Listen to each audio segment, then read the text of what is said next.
my Gen 3 Taco sleep system. And if you're a Gen 3 Taco owner with the 6-foot bed and you're smaller than 6 feet, this might appeal to you too. So yeah, we'll start with the cot. Get all this shit out of here. Forgot about that. Just go up there for now. That'll fall on my head later when I close that. Forget all about it. I'll go put this over here. This Alps Mountaineering. Okay. It's got the nice and light. I mean, it's not ultra light. You're not backpacking with it, but I think it's 7 or 11 pounds. I think it was 99 bucks Canadian on Amazon. And those in the socks, that's the dirty laundry. And I took a risk. I looked at the measurements over and over. And it's hard to see down there. You can't see. Maybe I'll take the GoPro and I don't know if that'll help, but see how it fits in the recesses.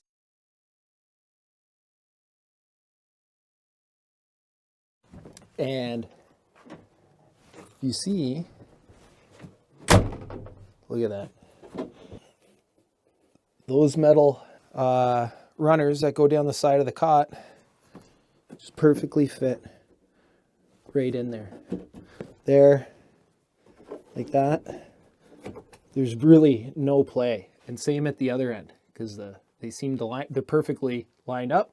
Or, well, if you look down that edge there, it sits, you know, flush with the well, right? And this is what I use as a table here, right? That slides around. There's my stove and my water and stuff. Got my extra Petzl. But yeah, and there's the bag for my sleep system, which we'll go over shortly. Slept in -8 last night, super comfy. And we'll go over what I use on top of this to sleep. But yeah, Alps Mountaineering cot. Perfect fit in the back of the 6-foot 3rd gen.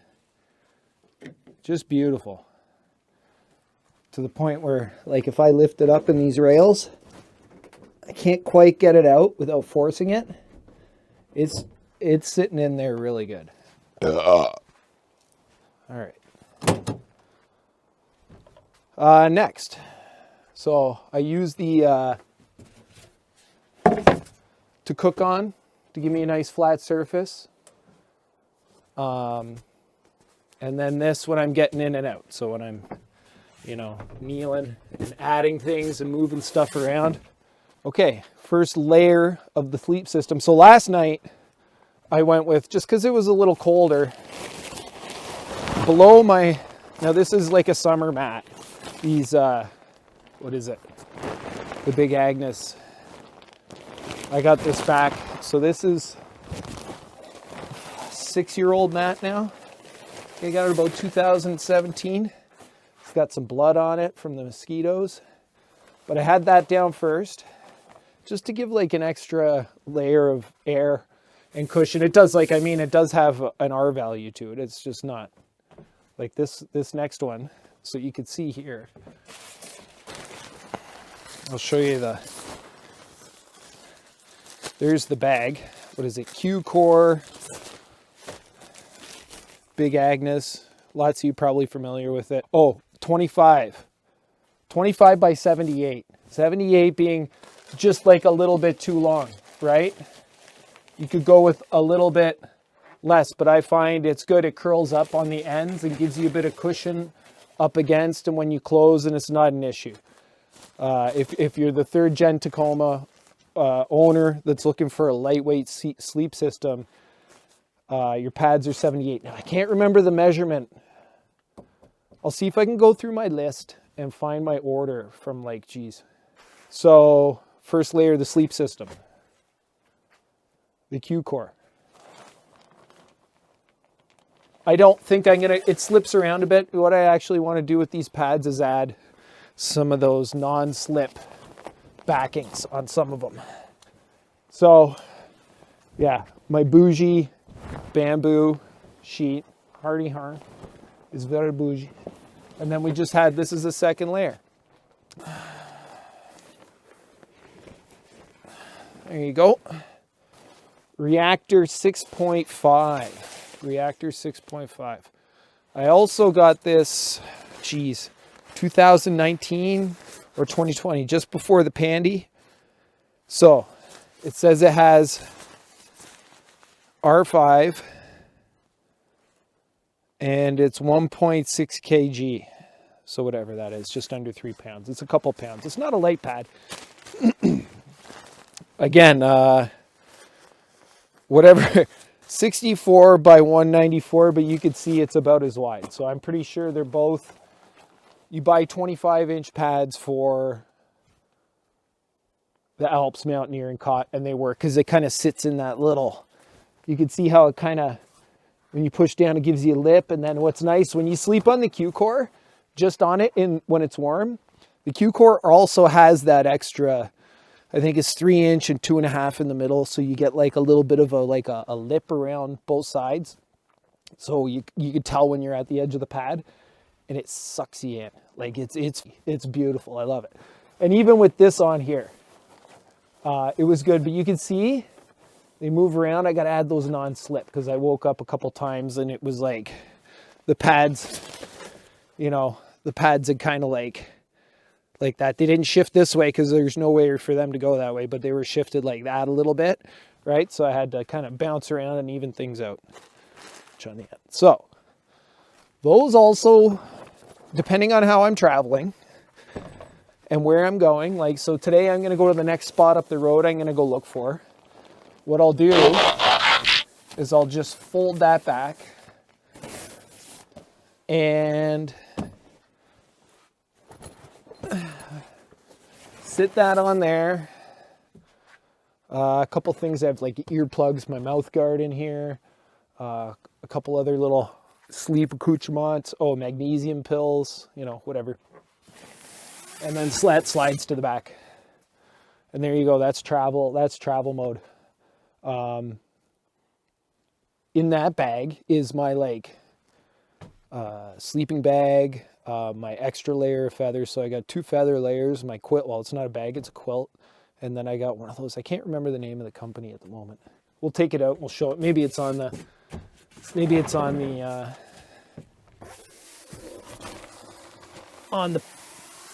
blanket itself or quilt or whatever it is.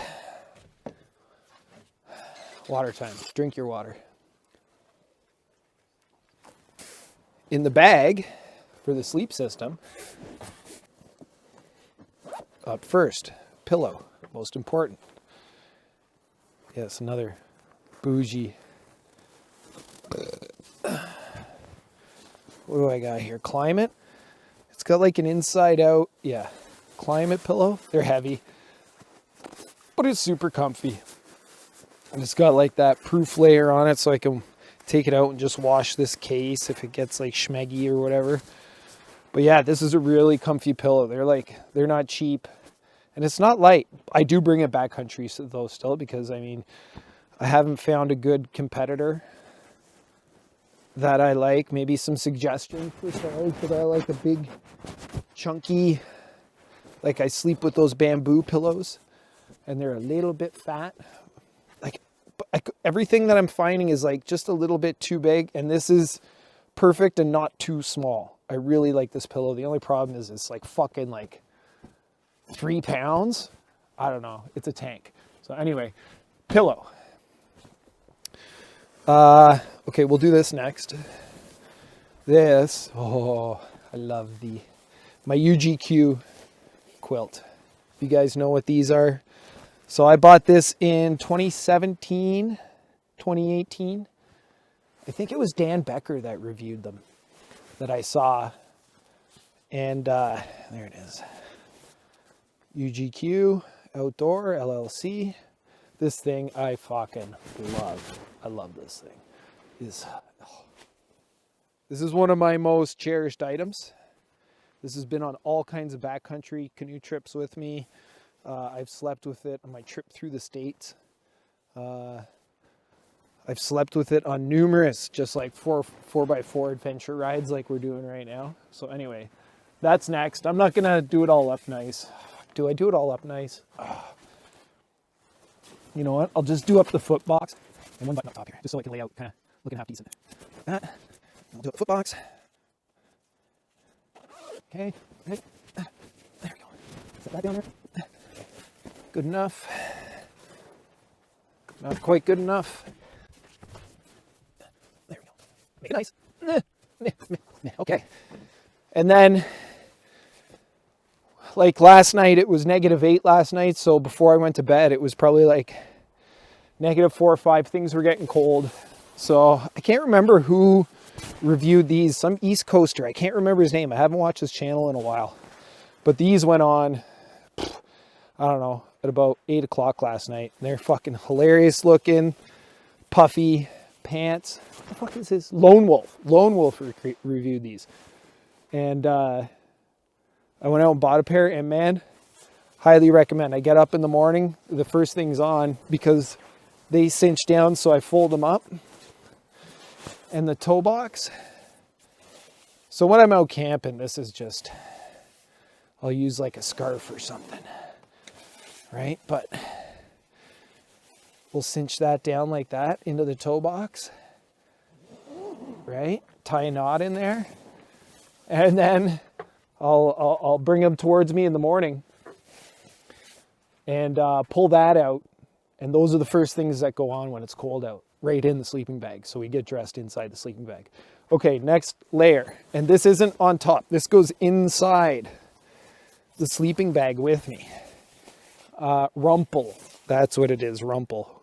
Rumpelstiltskin. Weird fucking... But anyway, this adds just like an extra layer. It's a pound or two. It's pretty light. You know, it's like probably like a 78 by fucking, I don't know, 40, something like that. It's a one-person quilt. So that goes inside there with me too, okay?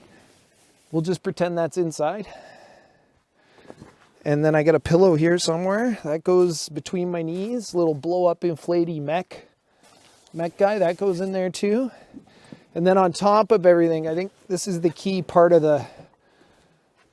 Because I'm in the truck, and I have brought this backcountry multiple times. When it's cold out on the sled in the winter, I think the one trip that I did for a couple nights in Temagami, was it last year or the year before? I think it was last year, where I did the hot tent. This is on top of my sleep system, and it adds an extra layer.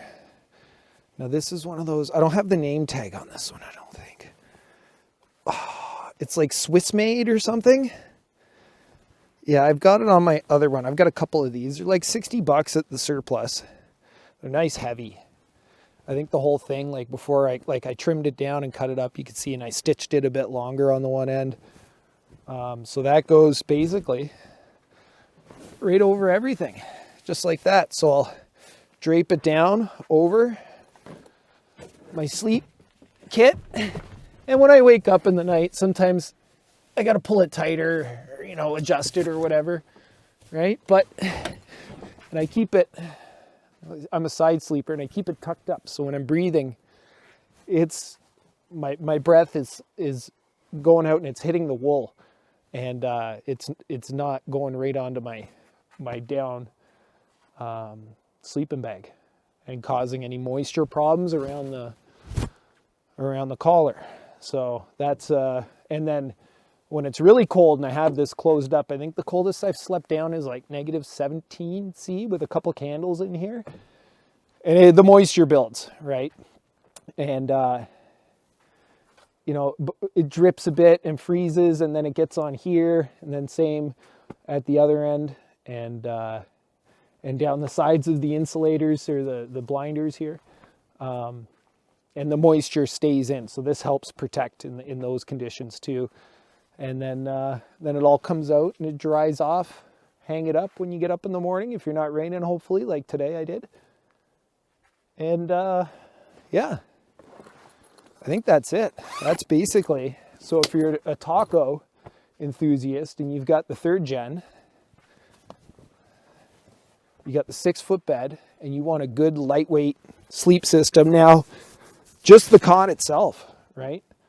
$100, and you don't even really need a mat in the summertime or it's warm out.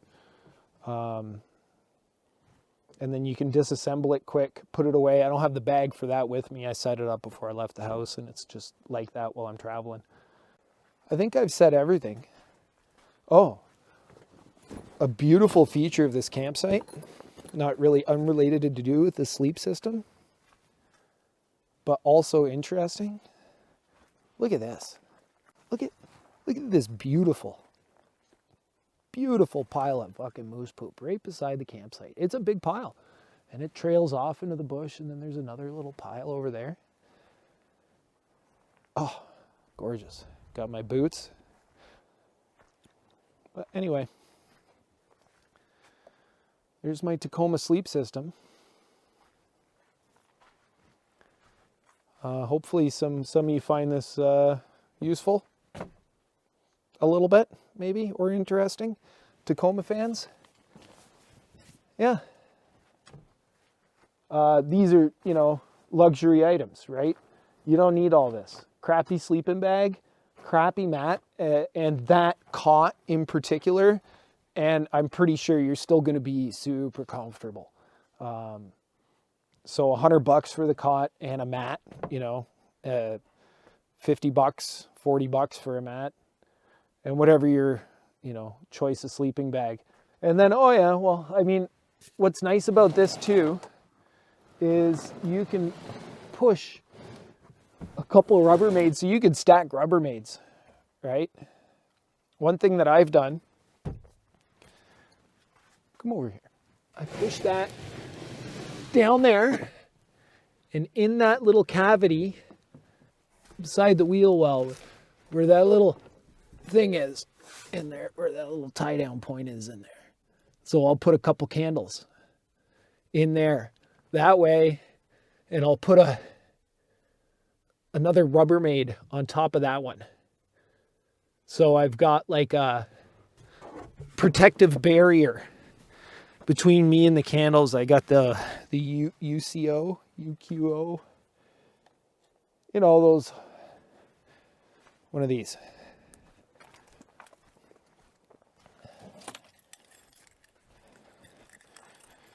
I guess I could have did it last night, and it does help a little bit with the moisture.